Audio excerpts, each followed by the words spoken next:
Jadi waktu itu saya mengalami sendiri, melihat sendiri bagaimana konflik itu terjadi di kota Pasuruan yang sungguh luar biasa. Ada kepala-kepala yang ditancapkan di batang pisang, dialirkan di sungai di tengah jalan dan sebagainya. Sangat mengerikan sekali. Banyak ribuan orang yang mati terbunuh, lalu banyak di antara mereka yang dikubur di tepi pantai di pasir yang sangat dangkal. Dan kita tahu bahwa karena ombak, maka pasir itu lama-lama kikis. Lalu dalam waktu 1-2 minggu di tepi pantai itu muncul kaki, tangan, kepala orang yang sudah meninggal. Dan seluruh kota menjadi sangat-sangat berbau busuk. Nah itu saudara-saudara yang saya alami pada waktu pelayanan saya di Pasuruan. Lalu apa yang saya mau ceritakan? Shalom Bapak Ibu sekalian, saudara-saudara yang dikasihi Tuhan. Jumpa kembali di channel YouTube saya.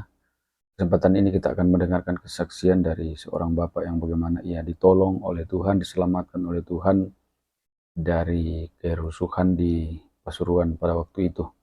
Ada banyak orang yang meninggal dunia akibat kerusuhan di kampus, mahasiswa antara mahasiswa saling bunuh dan sebagainya. Dan waktu itu dia sudah dikepung oleh orang-orang yang bersenjata tajam, tapi tiba-tiba ia disuruh pulang, maka selamatlah ia dari bahaya itu. Luar biasa, ia percaya bahwa ini adalah karena pertolongan Tuhan, sehingga ia terselamatkan. Kita dengarkan kesaksiannya berikut ini. Kesaksian yang kita akan dengar bersama-sama yang merupakan pengalaman hidup, kesaksian pribadi. Waktu saya ditanya oleh kira kalimat apa yang bisa dipakai untuk posternya, maka terpikir oleh saya satu kalimat yang mengatakan kebetulan, takdir, atau kehendak Tuhan yang menentukan hidupmu. Kebetulan, takdir, atau kehendak Tuhan yang menentukan hidupmu. Nah, saudara-saudara sekalian, kita semua tidak tahu masa depan kita. Oleh karena itu, ada 3 hal ini, 3 jalur ini yang kita lihat banyak orang ambil. Salah satunya yang disebut dengan kebetulan itu adalah sikap yang ya istilahnya yang umum itu sera-sera, terserah sajalah gitu. Apa yang terjadi ya saya hadapi begitu saja, atau kalau nggak kuat ya melarikan diri. Kira-kira itulah yang diartikan dengan kebetulan yang mengatur hidup kita, ikut arus saja. Yang kedua yaitu takdir. Takdir ini adalah sesuatu yang mengatur hidup manusia, dipercayai mengatur hidup manusia sebagai suatu sistem. Suatu sistem. Orang seringkali mengatakan bahwa hidup itu seperti roda, sekali di atas, sekali di bawah. Dan kalau ada di atas ya bersukacita, kalau di bawah ya jangan mengeluh. Tetapi saudara-saudara, takdir itu yang dipercayai menentukan baik dan buruk, itu membuat manusia hanya pasrah saja, terserah, tidak mungkin bisa melawan takdir. Itu yang kedua. Yang ketiga yaitu kehendak Tuhan. Nah, kita sebagai orang-orang yang percaya, kita bersyukur oleh karena kita mengenal Allah sebagai Bapa kita yang sangat mengasihi kita. Dan Bapa yang mengasihi kita ini, dia mempunyai kehendak, mempunyai keinginan, mempunyai rencana untuk memberikan yang terbaik bagi anak-anaknya. Dalam Matius 7 ayat 11 disebutkan, jadi jika kamu yang jahat tahu memberi pemberian yang baik kepada anak-anakmu, apalagi Bapamu yang di sorga, ia akan memberikan yang baik kepada mereka yang meminta kepadanya. Bapak, Ibu, saudara-saudara sekalian yang dikasihi Tuhan, Allah Bapa kita adalah Allah yang baik.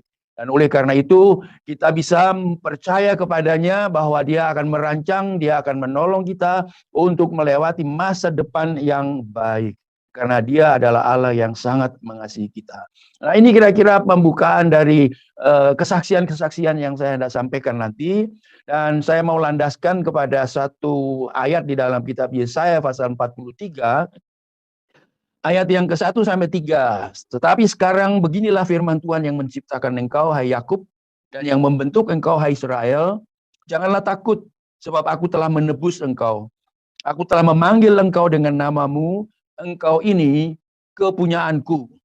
Apabila engkau menyeberang melalui air, aku akan menyertai engkau. Atau melalui sungai-sungai, engkau tidak akan dihanyutkan. Apabila engkau berjalan melalui api, engkau tidak akan dihanguskan. Dan nyala api tidak akan membakar engkau. Sebab akulah Tuhan Allahmu yang Maha Kudus, Allah Israel, Juru Selamatmu. Bapak, Ibu, saudara-saudara sekalian, ayat ini menunjukkan kepada kita bahwa Allah pemimpin yang akan menyertai kita, akan memberkati kita, akan memberikan yang terbaik bagi kehidupan kita. Nah, di dalam kisah kesaksian pribadi itu kira-kira menggambarkan apa yang, kalau boleh menggambarkan apa yang Tuhan sebutkan di sini, bagaimana Dia memimpin lika-liku hidup kita. Kita semua dipimpin oleh Tuhan dan Dia punya rencana untuk hidup kita. Kalau ditanya kepada saya mengenai pengalaman-pengalaman hidup saya sebelum percaya Tuhan, nampaknya tidak terlalu banyak, oleh karena saya percaya Tuhan menerima Dia sebagai juru selamat saya pada usia remaja. Bahkan mulai dari usia anak-anak, saya sudah masuk di sekolah minggu. Dan oleh karena itu cerita-cerita Alkitab dan kebenaran-kebenaran firman Tuhan, saya sudah dapat banyak, tetapi baru pada waktu remaja, saya menerima Tuhan Yesus sebagai juru selamat saya. Dan sejak dari waktu itu saya mulai melibatkan diri di dalam membantu apa saja yang bisa dilakukan di dalam gereja. Saya pernah menjadi guru sekolah minggu, pernah memimpin puji-pujian, bahkan ya jelek-jelek bisa main musik juga dikit, main gitar. Lalu tentu setelah selesai sekolah teologi saya diminta untuk berkhotbah. Dengan senang hati semua itu saya lakukan. Tidak diperintahkan oleh gembala, tidak. Saya ambil inisiatif sendiri untuk bersih-bersih gereja, mengepel lantai, bahkan membersihkan WC kamar mandinya yang kita tahu kalau itu dipakai oleh orang banyak, itu kotornya kayak apa dan baunya luar biasa. Tetapi saya senang bisa melakukan hal-hal seperti itu. Lalu sementara saya di sekolah Alkitab, saya juga membantu pelayanan perintisan di beberapa tempat. Dan beberapa kali saya melakukan pelayanan di pedesaan di daerah Blitar Selatan. Jadi saya tidak mengalami hal-hal yang tidak baik, yang jahat, yang melanggar hukum dan sebagainya, yang seringkali oleh hamba-hamba Tuhan yang dulu tidak pernah mengalami itu merasa, wah saya dulu nggak seperti itu, coba saya dulu seperti itu, pengalaman kesaksian saya sekarang bisa lebih hebat lagi. Saya tidak berpikir ke situ, saya bersyukur bahwa Tuhan memanggil saya ketika saya masih muda, dan pada dalam usia 17 tahun saya sudah masuk di dalam pelayanan. Nah, saya mau ceritakan sedikit. Yang pertama, mengenai pengalaman bagaimana Tuhan melindungi saya pada waktu terjadi kudeta PKI 31 September 65. Kudeta PKI yang kita semua sama-sama tahu, mungkin banyak di antara saudara belum lahir pada waktu itu. Di saat itu saya sudah kuliah di Unibra, jurusan ekonomi, dan sementara kuliah saya juga ditugaskan untuk membantu pelayanan di Pasuruan. Jadi waktu itu saya mengalami sendiri, melihat sendiri bagaimana konflik itu terjadi di kota Pasuruan yang sungguh luar biasa. Ada kepala-kepala yang ditancapkan di batang pisang, dialirkan di sungai di tengah jalan dan sebagainya. Sangat mengerikan sekali. Banyak ribuan orang yang mati terbunuh, lalu banyak di antara mereka yang dikubur di tepi pantai di pasir yang sangat dangkal. Dan kita tahu bahwa karena ombak, maka pasir itu lama-lama kikis. Lalu dalam waktu 1-2 minggu di tepi pantai itu muncul kaki, tangan, kepala orang yang sudah meninggal, dan seluruh kota menjadi sangat-sangat berbau busuk. Nah, itu saudara-saudara yang saya alami pada waktu pelayanan saya di Pasuruan. Lalu apa yang saya mau ceritakan?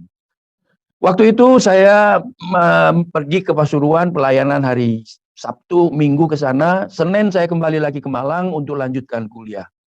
Nah, pada waktu saya ada di Pasuruan, terjadilah kudeta 30 September itu, dan saya tidak mendengar apa-apa mengenai jenderal-jenderal yang dibunuh dan sebagainya. Tidak ada berita. Jadi saya blank begitu saja, kosong, tidak punya gambaran apa-apa. Saya pulang kembali ke kota Malang untuk kuliah. Dan waktu saya sampai di Malang, saya langsung menuju ke kampus. Nah, kampus itu ada 2 pintunya, yang satu di depan, yang lain di belakang. Dan pintu yang di belakang itu lebih dekat dengan tempat pemberhentian, tempat saya turun dari bis. Karena itu saya ambil pintu belakang, dan saya masuk begitu saja. Dengan tidak punya perasaan apa-apa, kecurigaan apa-apa, saya masuk begitu. Tetapi sekolah, kampus sangat-sangat sepi. Tidak ada orang sama sekali. Saya jadi bertanya-tanya, wah, barangkali hari ini kuliah berhenti, kuliah libur, sehingga tidak ada mahasiswa. Tetapi saya mau lihat dulu di papan pengumuman. Lalu saya pergi ke papan pengumuman dan tidak ada pengumuman apa-apa. Saya lihat ada seorang teman yang sedang jalan dekat saya. Saya panggil dia, Mas, hari ini ada kuliah nggak ya? Dia lihat saya dengan pandangan mata yang aneh sekali. Saya pikir, kenapa dia lihat saya seperti itu? Lalu dia panggil teman-temannya. Dan dalam waktu yang singkat, 10-15 mahasiswa itu kumpul bersama-sama. Mereka membawa parang, membawa pentungan, membawa alat-alat pembunuh senjata tajam lainnya. Dan mereka mengepung saya. Lalu mereka bertanya, kamu siapa? Ada apa? Ada urusan apa kamu di sini? Untuk apa kamu di sini? Siapa teman-temanmu? Banyak sekali pertanyaan ditanyakan. Dan saya jawab, apa adanya. Kamu masuk dari mana? Bertanya mereka. Saya bilang, saya masuk dari pintu belakang. Kamu lihat siapa di situ? Saya nggak lihat siapa-siapa. Mereka jadi bingung. Karena sebetulnya di seluruh kampus itu mereka sudah tempatkan penjaga-penjaga. Karena pada waktu itu di antara dua kelompok mahasiswa, yaitu mahasiswa CGMI dengan mahasiswa HMI, sedang bentrok, saling serang. Dan oleh karena itu mereka menjaga kampus. Waktu saya bilang bahwa saya tidak lihat siapa-siapa di pintu belakang, di pintu kampus bagian belakang. Lalu mereka jadi bingung, mereka ngomong-ngomong sendiri. Akhirnya mereka katakan, ya sudah, kamu sekarang pulang. Saya pikir, loh, tadinya saya mau diapain ya? Saya baru sadar bahwa saat itu sedang terjadi pertempuran, bunuh-bunuhan di antara mahasiswa. Dan kalau mereka mencurigai saya sebagai lawan mereka, pasti saya dibunuh juga. Ini yang membuat saya jadi bersyukur kepada Tuhan. Ajaib sekali, Tuhan melindungi saya dengan tidak saya minta. Tuhan membuat mereka tidak bisa melihat saya. Dan oleh karena itu, saya bisa pulang dengan bebas. Itu pujian bagi nama Tuhan. Saya ingin ceritakan yang lain lagi. Cerita yang lain. Ini mengenai perjalanan saya ke luar negeri yang hampir saja tanpa paspor. Perjalanan ke luar negeri tanpa paspor. Saya coba membuat suasana agak ringan dan tidak membuat saudara terlalu serius. Kalau mau menikmati cerita ini silahkan. Dan ini cerita mengenai kebodohan saya. Karena waktu itu saya baru pertama kali akan pergi ke luar negeri untuk mengikuti pendidikan di BA, Bachelor of Theology di Malinta, Manila di Filipina. Itu tahun 67-69. Saya tadi katakan kalau tahun 67-69 itu baru selesai atau baru melewati kudeta. Semua kampus berhenti kuliah. Jadi daripada tidak kuliah, jadi saya minta izin cuti kepada sekolah. Dan saya diizinkan cuti. Saya berangkat dari Malang, tiba di Jakarta bertemu dengan seorang hamba Tuhan misionaris namanya Anthony Sorbo. Yang saat itu dia kebetulan ada di Jakarta. Dan setelah selesai urusan pada hari H-nya, saya diantar oleh beliau ke airport yang waktu itu satu-satunya airport untuk penerbangan ke luar negeri atau untuk menerima penumpang dari luar negeri itu adalah Airport Halim Perdana Kusuma. Airportnya masih kecil, tetapi ada begitu banyak orang di situ. Dan saya turun dari mobil pendeta Anthony Sorbo, saya masuk ke dalam dan biasanya orang Amerika ya setelah di drop seperti itu mereka akan langsung pulang. Hari itu entah apa yang terjadi, ada yang membisiki Pastor Anthony Sorbo supaya dia tunggu tidak pulang. Jadi saya urus urusan imigrasi paspor di airport, selesai bersama-sama dengan banyak orang. Berjubel-jubel dan tidak teratur, ramai sekali. Siapa cepat, dia dilayani dulu. Saya serahkan paspor dan boarding pass saya, dan kemudian dilihat oleh petugas, boarding passnya dikembalikan kepada saya, paspornya dipegang, karena dia masih melihat data-data di situ, dan setelah itu beralih tangan. Saya tidak lihat lagi paspor saya dipegang oleh siapa. Karena petugas begitu banyak dan tidak teratur sama sekali, berjubelan. Saya kehilangan, oh di mana paspor saya? Siapa yang pegang paspor saya? Saya tunggu lama di situ. Tidak ada yang mengembalikan paspor saya. Akhirnya, nah ini kebodohan saya. Saya berpikir, rupanya nanti naik pesawat cukup dengan boarding pass saja. Cukup dengan boarding pass saja. Karena itu saya masuk ke ruang tunggu.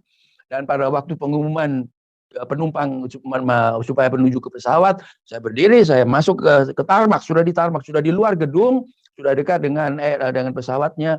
Tiba-tiba dari belakang saya dengar suara orang teriak-teriak, Swan, Swan. Saya kaget, saya noleh ke belakang.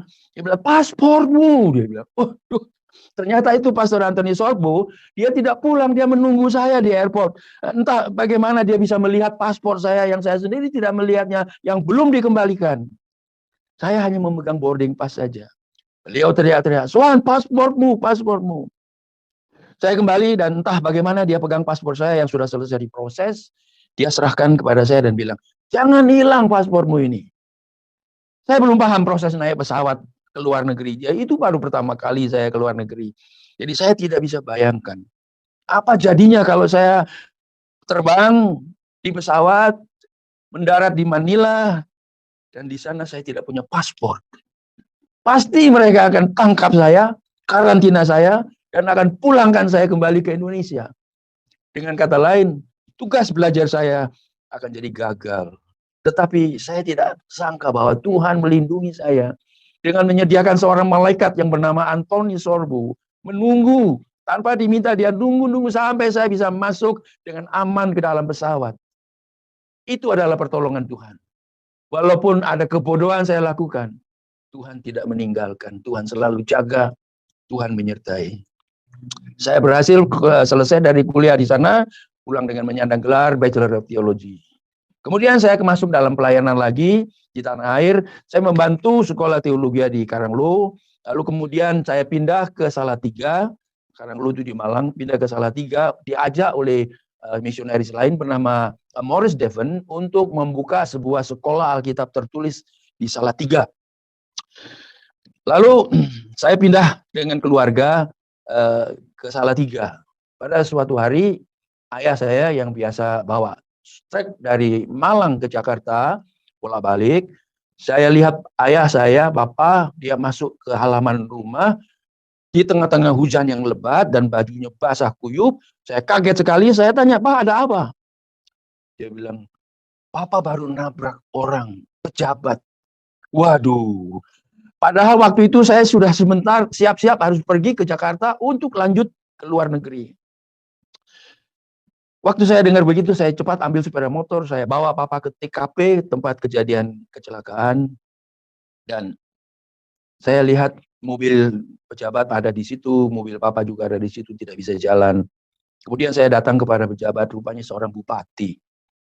Nah, saudara-saudara tahu bahwa pada waktu itu, kesan kita rakyat kecil ini, kalau bertemu dengan pejabat-pejabat tinggi itu rasanya wah luar biasa.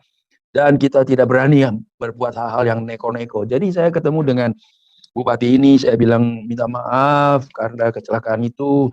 Saya pikir papa kurang konsentrasi karena hujan luar biasa deras. Dan selain itu juga mungkin papa kurang konsentrasi karena seminggu sebelumnya mertua papa meninggal dunia, yaitu emak saya meninggal dunia. Saya bersyukur kepada Tuhan, sementara saya sampaikan begitu sambil berdoa minta Tuhan lembutkan hati pejabat itu, beliau katakan, oh, tidak apa-apa, namanya saja kecelakaan. Tetapi saya minta supaya mobil saya diperbaiki. Wah, hati saya senang dengan itu. Jadi saya tunggu sebentar sampai akhirnya semua bisa selesai, tidak ada masalah. Saya pulang kembali, papa saya tetap ada di TKP, dan saya cepat mandi, siap-siap untuk pergi ke terminal bis, dan dengan bis malam saya menuju ke Jakarta. Kebetulan bis itu lewat di TKP. Hujan masih deras. Dan saya melihat bagaimana papa kerja dengan setengah mati sendirian. Dia pukul-pukul bodinya bis, truknya, bumpernya yang melesak masuk menjepit ban sehingga mobil tidak bisa bergerak. Saya melihat papa di tengah-tengah hujan yang basah kuyup seperti itu bekerja sendiri. Hati saya sedih sekali. Tapi saya tidak bisa tolong. Saya harus pergi ke Jakarta. Dan saya sudah di bis. Akhirnya saya cari tempat kosong di bis yang memang kosong waktu itu di bagian belakang. Saya duduk di bagian belakang dan saya berdoa sambil menangis minta pertolongan Tuhan. Entah berapa lama saya berdoa seperti itu dari sampai hampir masuk di Semarang, dekat-dekat Ungaran situ. Tiba-tiba saja hati saya yang tadinya terasa begitu berat, dengan kesedihan yang luar biasa, tiba-tiba saja itu seperti diangkat dari hati saya. Saya merasa kelegaan yang luar biasa. Oh, ini pertanda bahwa Tuhan sudah jawab doa saya. Saya bersyukur kepada Tuhan, berterima kasih kepada Tuhan, dan saya tidak berdoa lagi sampai tiba di tempat di mana waktu itu saya sedang menuju ke Brussels.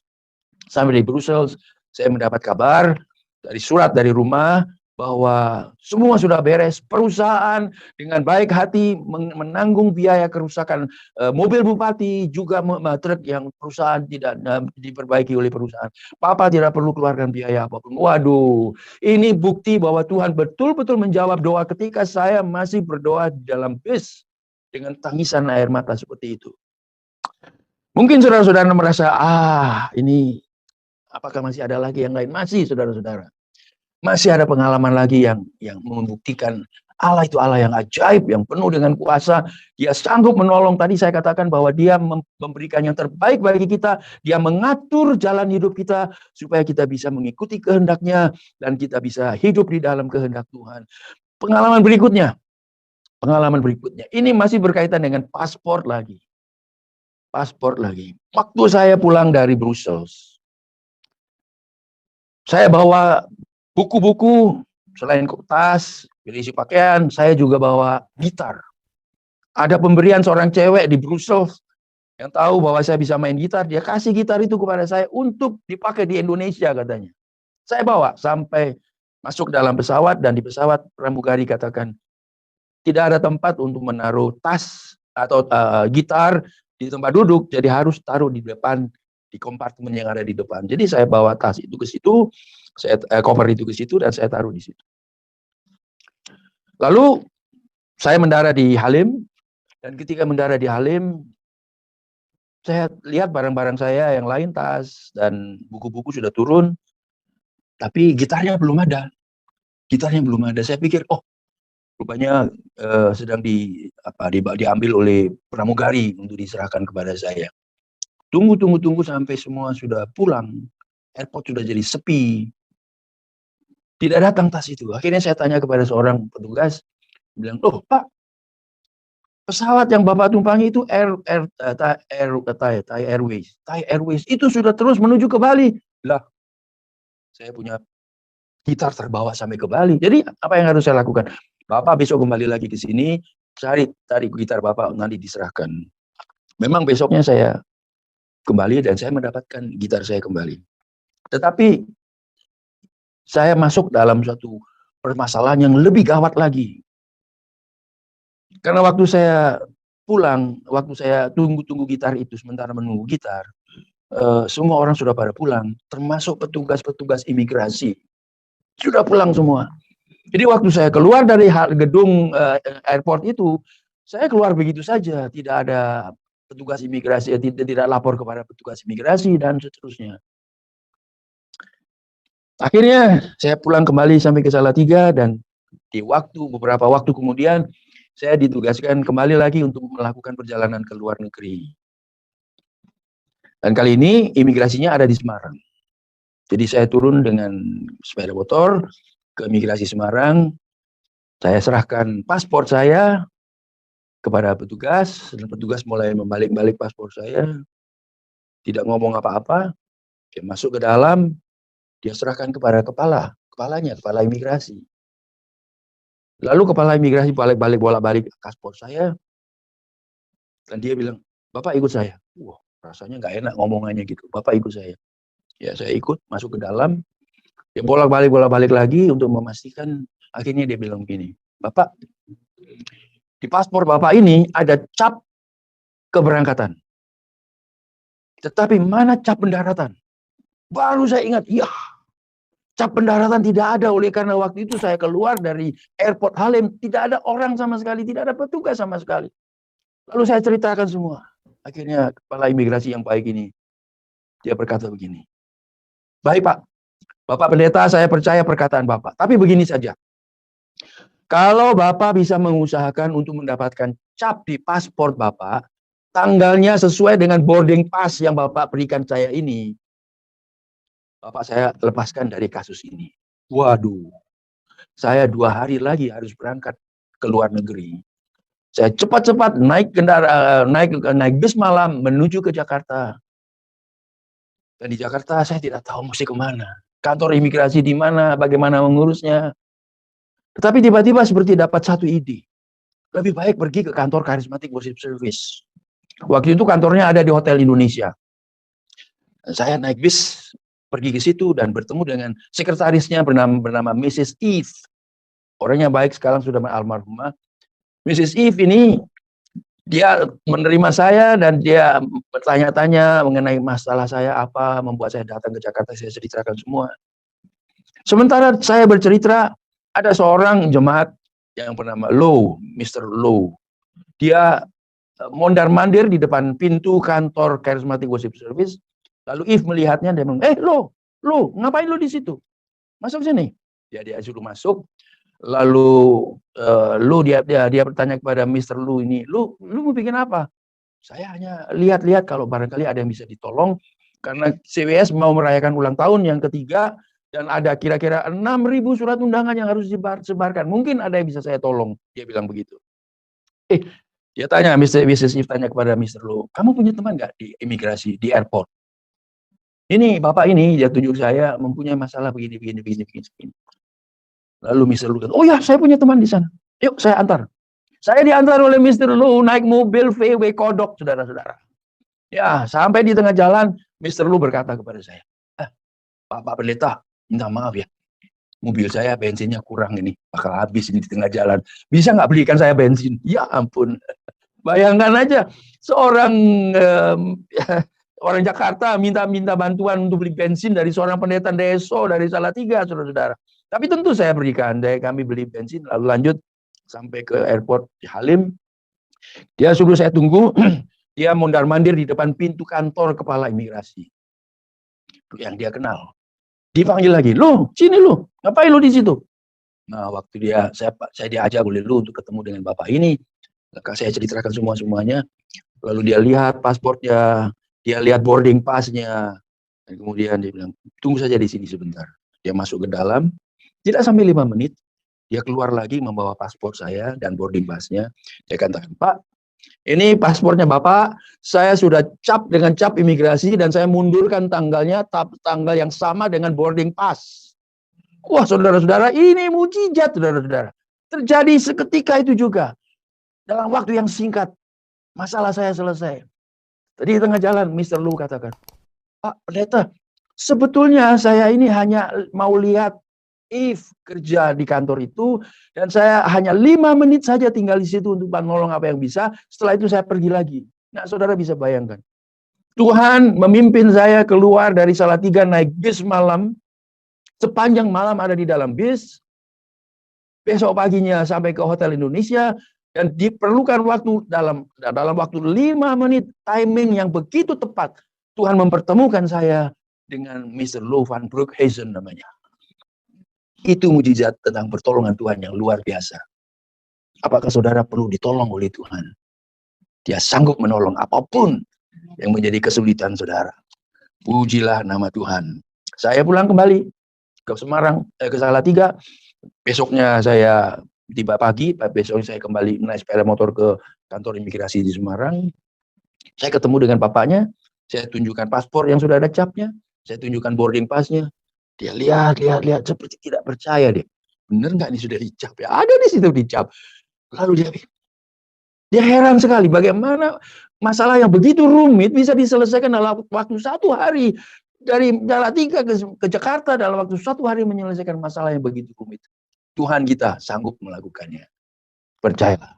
Dan saya pergi ke luar negeri dengan selamat. Itu mujizat yang berkaitan dengan paspor, saudara-saudara. Masih banyak lagi yang lain, tapi saya mungkin harus skip beberapa, cari yang lebih menegangkan barangkali ya, yang lebih menegangkan. Saya bersyukur kepada Tuhan waktu masih di Salatiga, saya menerjemahkan Pastor David Choyonggi dalam seminar-seminar yang diadakan oleh Charismatic Worship Service di Hotel Indonesia. Dan kemudian ketika selesai seminar, beliau menyelesaikan urusan administrasi sewa hotel dan sebagainya dengan resepsionis. Saya tunggu temani, karena beliau tidak bisa bahasa Indonesia, saya temani. Setelah selesai, beliau melihat saya. menghampiri saya. Dia pegang bahu saya kuat sekali dan dia ucapkan satu kalimat yang menjadi inspirasi buat saya. Dia katakan, be like giant, katanya. Waduh, jadilah seperti raksasa bagi Tuhan. Apa ya maksudnya ini? Ya, itu hanya sempat tertanam dalam hati saya. Kemudian saudara-saudara, ketika masih di Salatiga itu, saya bekerja sendirian di kantor. Saya pasang peta Indonesia dari Sabang sampai ke Merauke. Lalu tiba-tiba saja dalam hati saya timbul satu keinginan, satu kerinduan supaya sekolah yang sekarang sedang saya urus, sekolah teologi yang sedang saya urus, siapkan pelajaran-pelajarannya, itu bisa dipakai oleh Tuhan menjadi berkat untuk seluruh Indonesia. Jadi saya tumpangkan tangan ke atas peta itu, dan saya bilang, Tuhan berikanlah Indonesia ini kepadaku. Saya jadi teringat seperti doanya Kaleb ketika dia minta kepada Yosua, berikanlah gunung ini kepadaku seperti yang sudah dijanjikan oleh Musa. Tetapi sementara ada di Salatiga, doa itu tidak dijawab oleh Tuhan. Tidak ada jawaban apa-apa. Sampai satu saat saya diundang oleh Gembala Charismatic Worship Service Pastor Curtis Myers untuk datang ke Salatiga, ke Jakarta, untuk melihat ibadah Charismatic Worship Service di Hotel Indonesia. Saya pergi ke sana, dan ketika saya sampai, ya namanya naik bus malam yang kumuh, yang tidak ber-AC, sepanjang malam, banyak penumpang yang merokok, muka saya berminyak, rambut saya kusut, dan bau baju saya bau rokok. Saya harus pergi ke ibadah di Gereja Charismatic Worship Service di Hotel Indonesia, Hotel Internasional. Saya pergi ke sana. Dan waktu itu kebaktian sudah memulai, saya mau masuk ke dalam, kebaktian sudah mulai dan mereka sedang berdoa. Waktu saya mau masuk ke dalam, ada seorang ushers yang mencegah saya masuk ke dalam. Tunggu di situ. Masih sedang berdoa. Wah, galak juga ini. Pengerja di Charismatic Worship Service, galak juga ini. Tapi ya, saya ikuti terus.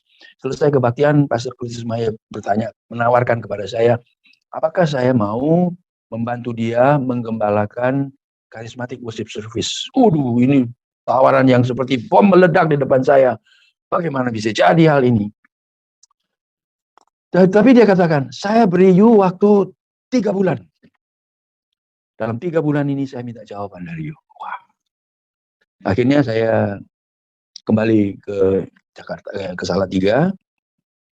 Dan dalam 3 bulan itu saya pusing. Saya memikirkan kira-kira apa bisa ya saya melayani di Charismatic Worship Service dengan jemaatnya yang kelas elit, kelas atas seperti ini. Bahasanya bahasa Inggris lagi. Belum lagi tadi itu ushersnya begitu galak, dia punya kumis tuh tebal melintang di bibirnya, dia bilang, tunggu di situ. Waduh, ngeri juga.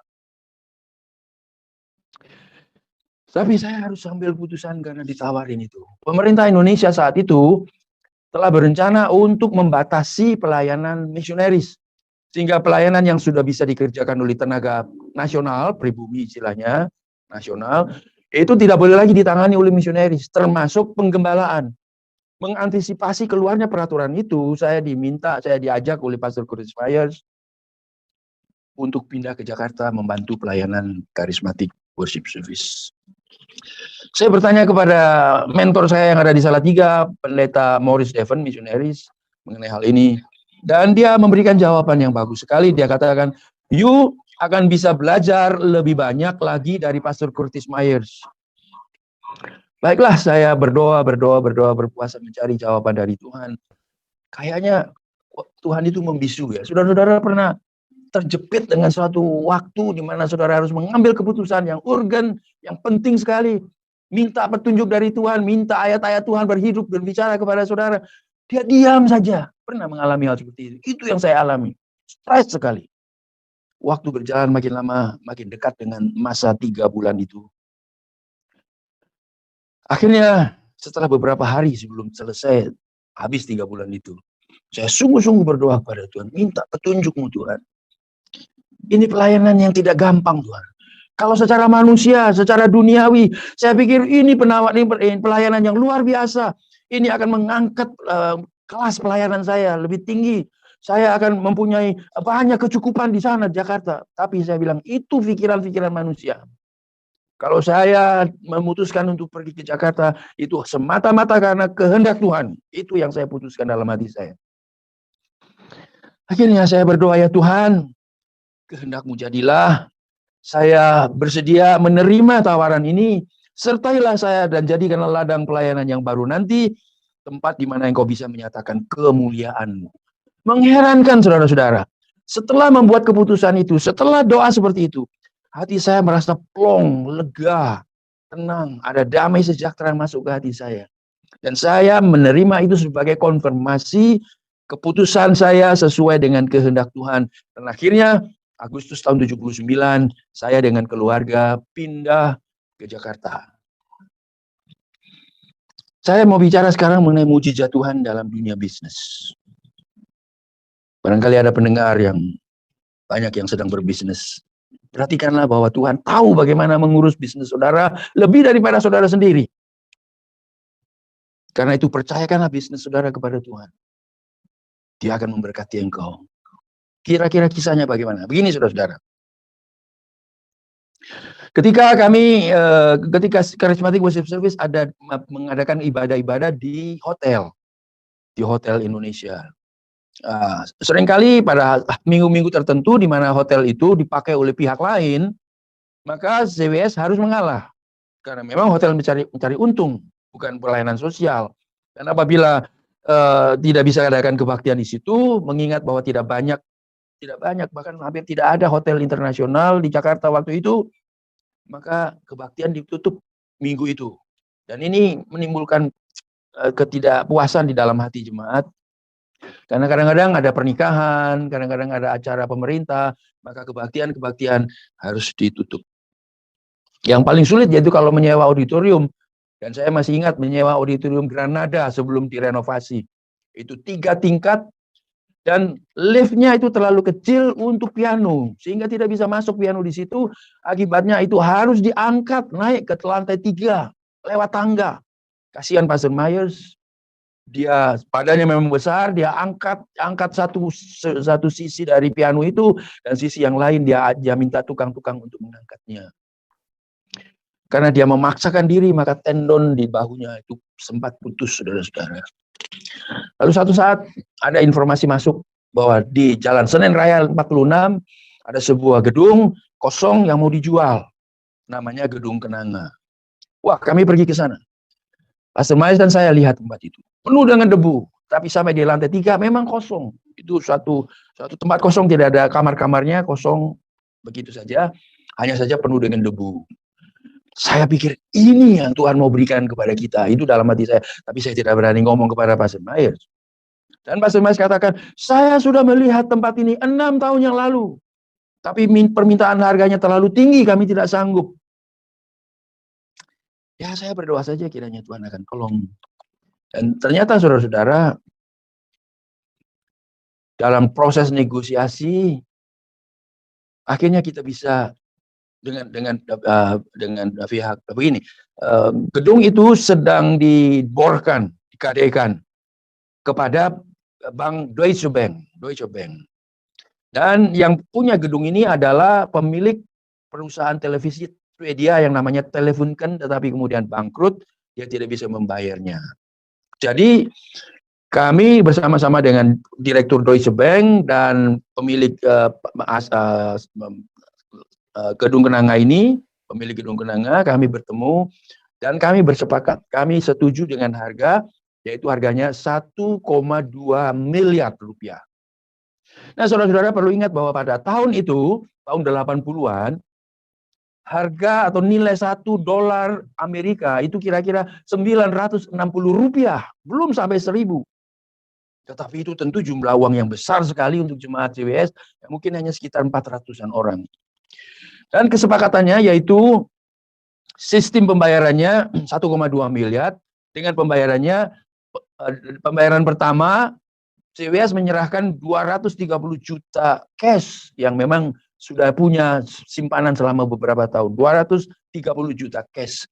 Sisanya dicicil selama 6 bulan. Dengan perhitungan, CVS akan menjual tanah di Jalan Timur 14 Jakarta Pusat, lalu rumah misionaris Jalan Kijang di Makassar juga akan dijual, dan gedung milik bersama antara GSJA dan CWS di Jalan Suwiryo 1 itu juga akan dijual untuk membayar gedung kenanga. Diharapkan 6 bulan cukup waktu untuk menjual aset-aset itu. Kami berjabat tangan, tanda setuju, deal. Tiba-tiba di pintu keluar, pemilik Deutsche Bank atau direktur Deutsche Bank ini mempersilahkan kami keluar. Dia buka pintunya, mempersilahkan kami keluar. Dan sebelum kami keluar, melangkah keluar, dia sekali lagi berjabatan tangan dengan Pastor Curtis Myers. Dan dia katakan begini, Sir, kalau Anda bisa sediakan cash untuk pembayaran gedung kenanga ini, saya akan turunkan harganya menjadi 1,1 miliar saja. Dari 1,2 menjadi 1,1 dan $1 waktu itu adalah 960 rupiah. Besar sekali. Akhirnya Pastor Myers kemudian mengumpulkan jemaat dan bertanya apakah ada di antara mereka yang mempunyai dana lebih yang bisa dipinjamkan kepada gereja. Kalau saudara memerlukan bunga karena itu ada di bank, kami akan membayar bunga. Tapi kalau saudara merasa ini untuk gereja, saudara tidak membebaskan kami dari bunga, kami akan kembalikan. Full. Jadi dalam waktu 1 minggu saja, jemaat dengan antusias mereka mengumpulkan dana itu. Dan dalam 1 minggu jumlahnya sudah terkumpul. Lalu saya menelpon direktur Deutsche Bank. Sir, uang sudah terkumpul, apa kami bisa tanda tangan besok? Nah, tunggu dulu. Kami belum siap karena sertifikatnya masih di Roya. Jadi kami tunggu sampai waktunya siap. Dan akhirnya kita bisa mendapatkan tempat itu. Gedung Kenanga Jalan Senen Raya 46 dengan harga 1,1 miliar cash. Lalu bagaimana letak mujizatnya? Begini saudara-saudara. Sebelum harga diturunkan menjadi 1,1 masih 1,2. Perkiraan kami yaitu bahwa dana awal 230 juta rupiah dari CWS diserahkan ke Deutsche Bank. Kemudian beberapa kafling, beberapa aset itu dijual. 6 bulan itu cukup untuk membiayai semua 1,2. 6 bulan saja. Tetapi tahukah saudara-saudara berapa lama diperlukan untuk menjual 3 aset itu? Diperlukan 3 tahun untuk menjual aset itu. Ini sekali lagi Tuhan menolong dengan cara yang luar biasa. Kalau seandainya cara pembayarannya masih memakai sistem yang lama 1,2 dan kemudian kami sudah serahkan 230 juta, lalu aset-aset itu tidak laku atau belum laku dijual karena memerlukan waktu 3 tahun untuk menjual semuanya.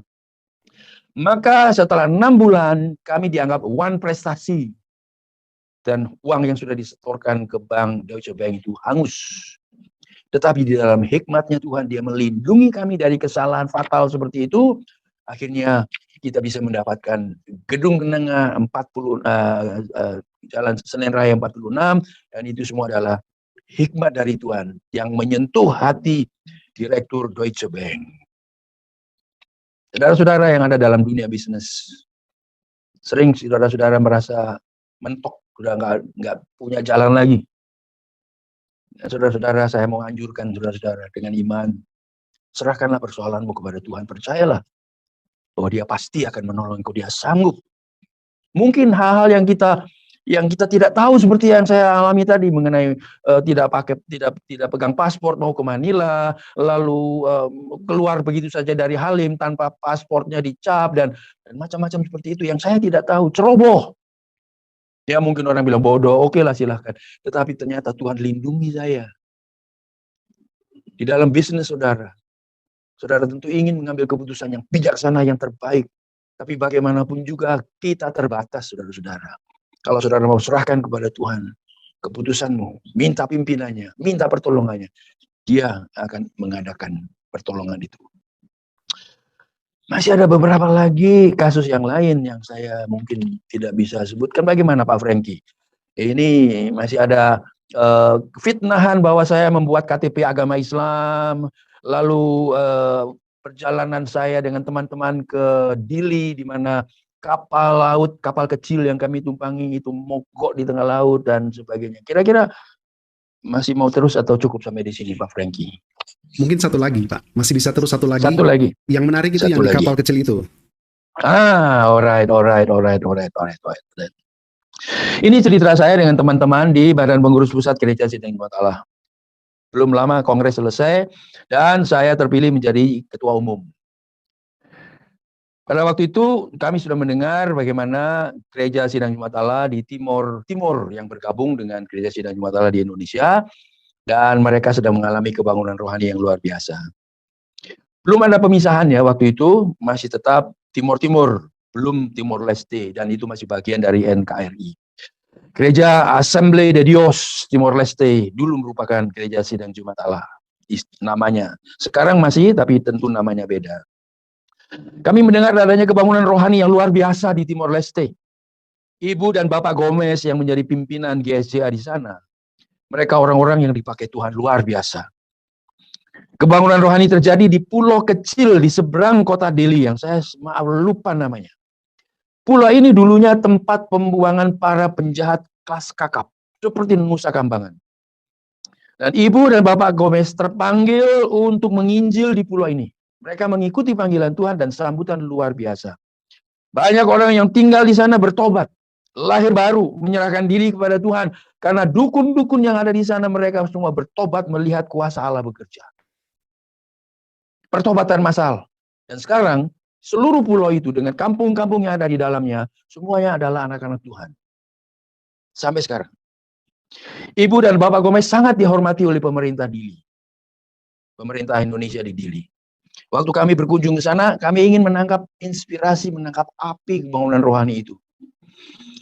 Dan benar ketika kami tiba di pulau kecil itu, kedatangan kami disambut oleh jemaat berdiri dalam barisan kehormatan sambil menyanyikan lagu-lagu rohani, lagu-lagu yang diciptakan pada masa kebangunan rohani terjadi. Kami merasa suasana surga yang sungguh luar biasa. Ibu Maria Gomez sudah menyediakan segala sesuatu yang diperlukan untuk perjalanan kami ke pulau. Semua anggota BPP, ada 5 orang ikut. Ibu Gomez juga ikut serta. Mereka menyewa perahu kecil, bermotor, sudah disiapkan, dan Ibu Gomez sudah memberikan uang lebih dari cukup untuk membeli bensin penuh, sehingga perjalanan bisa ditempuh pergi dan pulang dengan aman. Namun sebelum perahu itu berangkat, perahu kecil, perahu bermotor itu berangkat, ada seorang anak muda lari-lari, dia bawa HT. Dia pergi, dia datang kepada nahkoda perahu itu dan bilang, "Pak, bawa ini HT." Bapak nahkoda itu bilang, "Buat apa bawa HT di tengah lautan, untuk apa? Mau hubungan dengan siapa? Saya nggak perlu." Dia tolak itu. Tetapi anak muda ini ngotot sekali, bilang, "Pak, bawa saja, bawa saja." Akhirnya dibawa juga lah oleh nahkoda ini. Lalu kemudian setelah kita mengadakan KKR malam hari dan besok paginya kita kembali ke Dili dengan perahu yang sama. Perahu itu berjalan dengan baik, sampai di tengah jalan, tiba-tiba mesinnya mati. Perahu itu mesinnya mati. Nahkoda coba segala macam cara menghidupkan kembali. Tidak bisa. Akhirnya Ibu Gomez tanya, "Kenapa?" Dia bilang dengan malu-malu sekali, "Bensinnya habis." Wah, seketika juga kami semua cari pikir, apa yang akan terjadi nanti dengan kami, dengan perahu yang kecil. Di tengah laut, saudara tahu bahwa laut di depan kota Dili itu laut yang sangat dalam. Itu termasuk salah satu palung yang dalam sekali. Ombaknya cukup besar.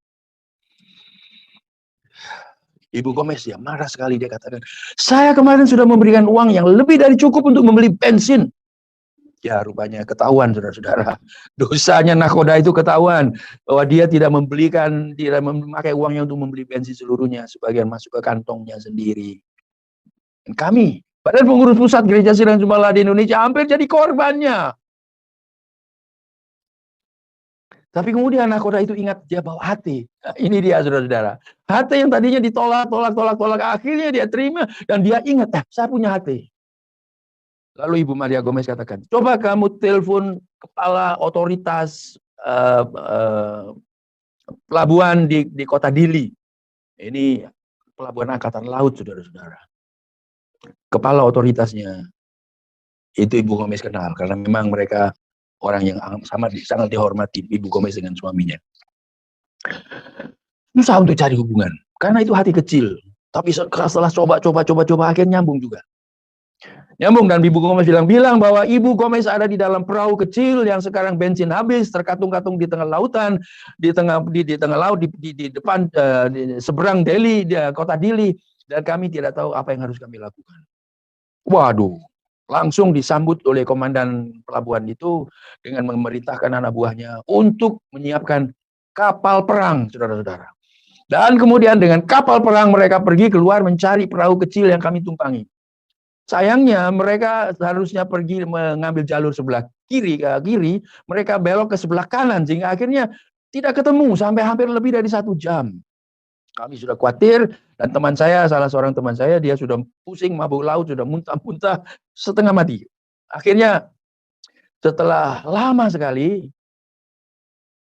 kapal perang itu bisa melihat perahu kecil kami, dan akhirnya kami didekati oleh perahu itu, oleh kapal perang itu, ditarik oleh kapal perang itu, dan kami semua dipindahkan ke kapal perang. Ini saudara-saudara hal yang luar biasa. Karena komandan kapal perang itu mengatakan, Bapak, Ibu, untunglah saya masih bisa mendapatkan kalian. Kalau saya terlambat 5 menit saja, perahu kalian ini akan diseret arus dan keluarnya nanti di lautan Australia. Dan kami tidak bisa bikin apa-apa. Mau tahu mujizat? Ini mujizat itu, saudara-saudara. Bagaimana Tuhan menggerakkan hati seorang pemuda untuk menyerahkan hatinya. Dan bagaimana dengan hati itu kapal perang datang untuk menjemput kami dan kami dibawa dengan selamat ke Dili. Pertolongan Tuhan luar biasa. Saya merasa bahwa di antara saudara-saudara ada yang memerlukan pertolongan Tuhan saat ini. Berserulah kepada Tuhan dengan imanmu. Percayakan masalahmu kepadanya. Tuhan akan menolong engkau. Karena Dia adalah Allah yang baik. Allah yang mengasihi, Allah yang mau memberikan yang terbaik bagi anak-anaknya. Luar biasa kesaksian Bapak ini, semoga dapat bermanfaat, memberkati kita. Ada banyak hal yang akan membuat kita semakin bertumbuh, semakin semangat mengiring Tuhan. Karena kesaksian Bapak ini betul-betul adalah kuasa Tuhan yang nyata, pertolongan Tuhan yang nyata yang ia alami di dalam peristiwa itu. Semoga dapat menguatkan iman kita. Sampai jumpa di video-video berikutnya dan Tuhan Yesus memberkati.